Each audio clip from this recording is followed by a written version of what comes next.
Russian TV channel पर कुछ दिन पहले एक 1.5 घंटे का इंटरव्यू एक ऐसी औरत से लिया गया जो कि मुसलसल कई सालों से काले जादू की प्रैक्टिस करती है। वो अपने इस काम में माहिर है। जब इंटरव्यूअर ने इसे सवाल किया कि क्या आपके साथ भी कभी ऐसा हुआ है कि किसी शख्स पर चाह कर भी आप जादू ना कर सकी हो या फिर इसमें आपको इंतहाई मुश्किल हुई हो, तो इसका जवाब क्या था ये जानकर आप भी हैरान रह जाएंगे और आपको मुसलमान होने पर फख्र होगा कि बेशक अल्लाह का अपने पैगंबर पर उतारा गया एक एक पैगाम बिल्कुल हक और सच है, जिसमें शक की कोई गुंजाइश नहीं। क्योंकि इसका कहना था कि जी हाँ, दुनिया के अंदर सिर्फ प्रैक्टिसिंग मुसलमान ही हैं जिन पर चाह कर भी मैं जादू नहीं कर पाती, क्योंकि ये ऐसे लोग हैं जिनकी सोच, इनका जिस्म, इनकी रूह सब पाक है। वो 5 वक्त की नमाज पढ़ के अपने रब के साथ हमेशा राब्ते के अंदर रहते हैं। इसीलिए मैं जब भी इन पर जादू करने की कोशिश करती हूँ कि शयातीन के जरिए इनके दिमाग पर कब्जा कर सकूँ, तो कोई अनजानी सी ताकत का हल्का या कोई डोम इनके पास हर वक्त मौजूद मुझे ऐसा करने से रोकता है और मेरे लिए इस काम को इंतहाई मुश्किल बना देता है कि एक पाक जिस्म के अंदर मेरे भेजे हुए खबीफ जिन्नात या शयातीन इस जिस्म पर हमला कर सकें। Absolutely. When faced with various religions, it is very difficult to influence Muslims. They are in a constant connection with the egregore. They do namaz every day and read prayers on a daily basis. They are constantly under some kind of a dome, so it is very difficult to influence them. When you start impacting a person, he begins to address in a prayer. Indeed, many of them are very different from those who come to church only when everything is bad in their life. They come to pray and then for 5 years they forget about God, some canons, and so on. Muslims, as a rule, passionately believe and passionately give energy to their egregore, and this egregore protects them very well. ये लोग हमेशा एग्रीगोर से राब्ते में रहते हैं। एग्रीगोर ऐसी रूहानी ताकत को कहते हैं जो कि इन्हें हर वक्त देख रही है, इनकी हिफाजत कर रही है, यानी खुदा की ज़ात। इसका मजीद कहना था कि क्योंकि मुसलमान लगातार अपने खुदा से राब्ते में रहते हैं तो मुझे वक्त ही नहीं मिल पाता कि इन्हें किसी गुनाह के अंदर उलझा सकूं।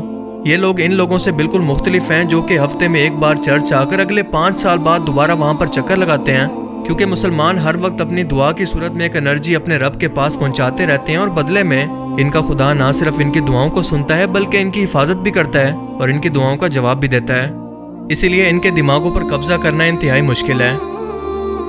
इंटरव्यूअर ने अगला सवाल किया कि क्या तुम्हें लगता है कि इनका खुदा मेहरबान और अच्छा है? इसका जवाब था कि जाहिर है कि मेरे लिए तो नहीं, पर इनके लिए हाँ बिल्कुल है, क्योंकि मैं जब भी इन लोगों पर असरअंदाज होने की कोशिश करती हूँ तो कोई चीज़ मुझे बाहर लाकर फेंक देती है। मैं किसी भी शख्स को इमेजिन या तसव्वुर करके शयातीन की मदद से इसके दिमाग पर कब्जा कर सकती हूँ, मगर जब भी किसी प्रैक्टिसिंग मुस्लिम की बारी आती है उसका तसव्वुर ऑटोमेटिकली मेरे दिमाग से मिटा दिया जाता है। मैं नहीं जानती कि कैसे, और ये बात साबित करती है कि वो शख्स किसी की हिफाजत में है। इंटरव्यूअर ने कहा कि क्या ऐसा सिर्फ मुसलमानों के केस में ही होता है? इसने जवाब दिया कि हाँ, मेरे साथ तो ऐसा ही होता है। अल्लाहु अकबर। ये अल्फाज एक गैर मुस्लिम जादूगरनी के हैं, किसी मुसलमान के नहीं। जब अल्लाह पाक कुरान करीम के अंदर फरमाता है कि हमने जिन और इंसान को अपनी इबादत के लिए पैदा किया और जो भी अल्लाह की इबादत करके इसका कुर्ब हासिल करता है अल्लाह ताला इसकी हिफाजत पर फरिश्तों को मामूर कर देता है और अल्लाह ताला तुम्हारी दुआओं को सुनता है और अपनी रहमतें तुम पर नाजिल करता है जो कि शयातीन से तुम्हारी हिफाजत करती हैं। तो गैर मुस्लिम और एथियस्ट ये सवाल करते हैं कि साइंस क्योंकि इन चीज़ों का फिजिकल वजूद साबित नहीं कर सकती, लिहाजा हम इसे नहीं मानते।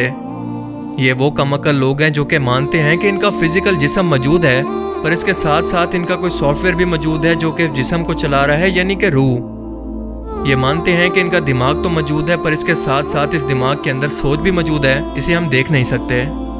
ये मानते हैं कि ग्रेविटी भी मौजूद है, इलेक्ट्रोमैग्नेटिक फोर्स या रेडिएशन वगैरह सब मौजूद हैं जो कि हमारे इस फिजिकल वर्ल्ड के अंदर मौजूद हैं, पर इन्हें इंसानी आंखों से देखना मुमकिन नहीं।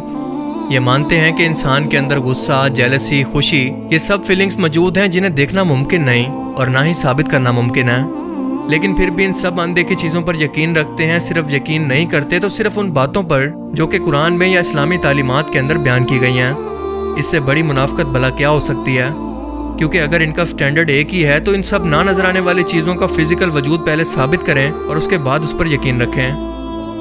अल्लाह ने इस दुनिया के अंदर कुछ मेटाफिजिकल कानून ऐसे रखे हैं जिन्हें ना इंसानी आंखें देख सकती हैं और ना ही इंसानी दिमाग समझ सकते हैं।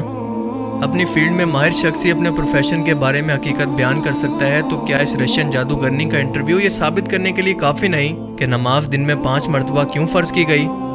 क्या इसलिए नहीं कि इंसान अपने खालिक के मज़ीद करीब हो सके और ये नमाज इंसान को बेहयाई, बुराई से रोके और शैतानों से जो कि गुनाहों के लिए इंसानों के दिलों में वसवसे डालते हैं, इनसे बचा कर रखे।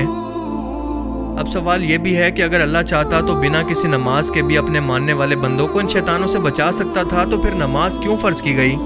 تو اس کا جواب ہمیں سورہ ہجر کی آیت 39 کے اندر ملتا ہے کہ جب شیطان نے اللہ کو چیلنج کیا اور اس نے کہا کہ پروردگار جیسا تو نے مجھے رستے سے الگ کیا ہے، میں بھی زمین کے لوگوں کے لیے گناہوں کو ان کی نظروں میں آراستہ کر کے دکھاؤں گا اور ان سب کو بہکاؤں گا، لیکن ان میں جو تیرے مخلص بندے ہیں ان پر قابو پانا میرے لیے انتہائی مشکل ہے۔ کیا یہ قرآن کے وہی الفاظ نہیں جو کہ یہ جادوگرنی اپنے انٹرویو میں دہرا رہی ہے؟ اس کے بعد اللہ پاک مزید فرماتا ہے کہ مجھ تک پہنچنے کا یہی سیدھا راستہ ہے، جو میرے مخلص نیک بندے ہیں ان پر تجھے کوئی اختیار نہیں کہ تو ان کو گناہوں میں ڈال سکے، ہاں مگر گمراہوں میں سے لوگ تیرے پیچھے چل پڑیں گے اور ان سب کے وعدے کی جگہ جہنم ہے۔ یعنی شیطان کا یہ وعدہ تھا کہ وہ انسانوں کو قیامت تک اپنی شیطانی فوج سے بہکائے گا اور اس کے بہکاوے میں وہی شخص آئے گا جو کہ ناپاکی، بے حیائی اور گناہوں میں ڈوبا رہے گا، پھر چاہے وہ مسلمان ہی کیوں نہ ہو، کیونکہ اس جادوگرنی نے بھی بالکل یہی الفاظ استعمال کیے کہ پریکٹسنگ مسلم، یعنی نام کے نہیں بلکہ دین پر عمل کرنے والے مسلمان اس سے بچے رہتے ہیں۔ قرآن کریم میں ایک بار نہیں بلکہ اسی سے ملتے جلتے الفاظ سورہ الاعراف کی آیت 14 کے اندر کچھ اس طرح سے بیان ہوتے ہیں کہ اس نے یعنی شیطان نے اللہ سے کہا کہ مجھے اس دن تک کی مہلت عطا فرما جس دن لوگ قبروں سے اٹھائے جائیں گے، یعنی قیامت تک۔ اللہ نے فرمایا کہ اچھا جا، تجھ کو